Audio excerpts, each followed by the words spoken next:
Laksono. Jadi ada 3 fenomena yang sudah dituliskan oleh Prof. Laksono. Yang pertama tentang kematian pasien COVID di rumah sakit. Yang kedua tentang penurunan pasien yang non-COVID. Dan yang terakhir tentang keselamatan.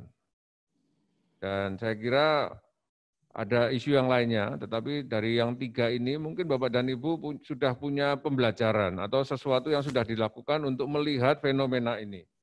Yang 3 ini kan fenomena. Kemudian ketika Bapak dan Ibu menyadari ada fenomena ini, apa yang sudah Bapak Ibu lakukan? Ya mungkin tidak pas dengan framework perceive, orientation, dan prediction, tapi bisa kita sama-sama lontarkan di forum ini. Ya, kami persilakan Ibu dan Bapak.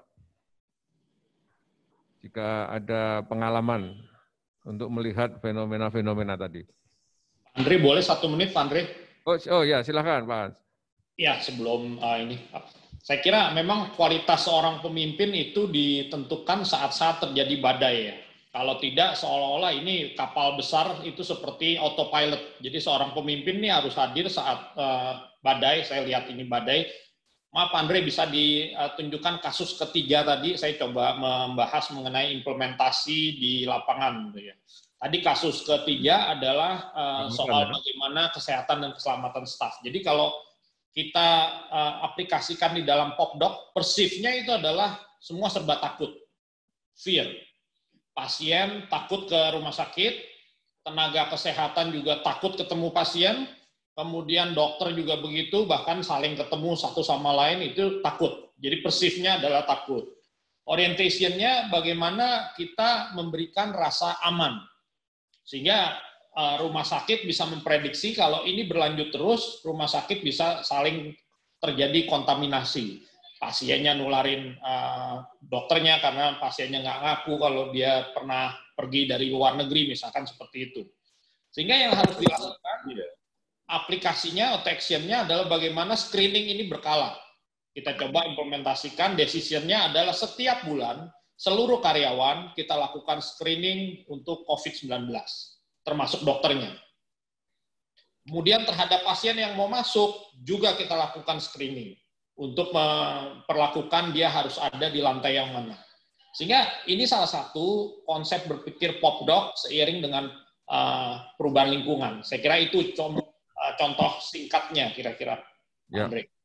Oke, terima kasih Pak Hans. Ya, ini juga sudah memudahkan kita semua untuk melihat fenomena yang lain. Nanti apa yang sudah dilakukan oleh Pak Hans, mulai dari perceive, ketakutan itu harus ditangkap. Kalau kita masih ingat di dalam personality kemarin ada signaling the crisis gitu. Jadi kita harus menangkap sinyal-sinyal krisisnya ini. Jangan sampai nanti Bapak Ibu Direktur nggak ngerti kalau ada masalah ketakutan di bawah gitu.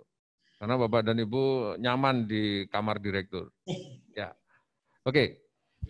Ada komentar mungkin, Prof. Laksono? Ya, karena waktunya ya. Ini lebih banyak sebagai PR Pak ya. Ya. PR yang mungkin nanti tolong para direktur rumah sakit untuk ini kasus 3 itu hanya sebagian dari banyak kasus ya. Ya ada banyak fenomena yang mungkin sangat mencolok ya. Nah, maksudnya begini ya, yang dikatakan Pak Hans tadi menarik ya.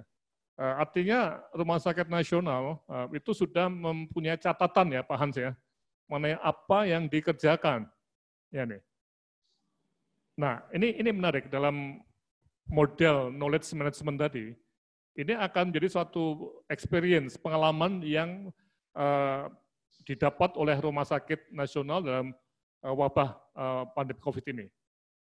Nah, tulisan ini yang detail tadi, itu tadi yang Pak Biro katakan ya, ini kan harus kita lihat apakah kita akan terus bingung menghadapi situasi sini atau kaotik, atau kita mempunyai semacam usaha untuk mengatasi kekacauan tadi ya.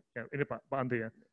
Nah, sehingga ketika nanti kita melewati masa pandemik ya, kita akan mempunyai semacam sikap yang lebih tenang bahwa kita ya seperti ini, tapi kita sudah belajar dari pengalaman yang ada di lembaga kita.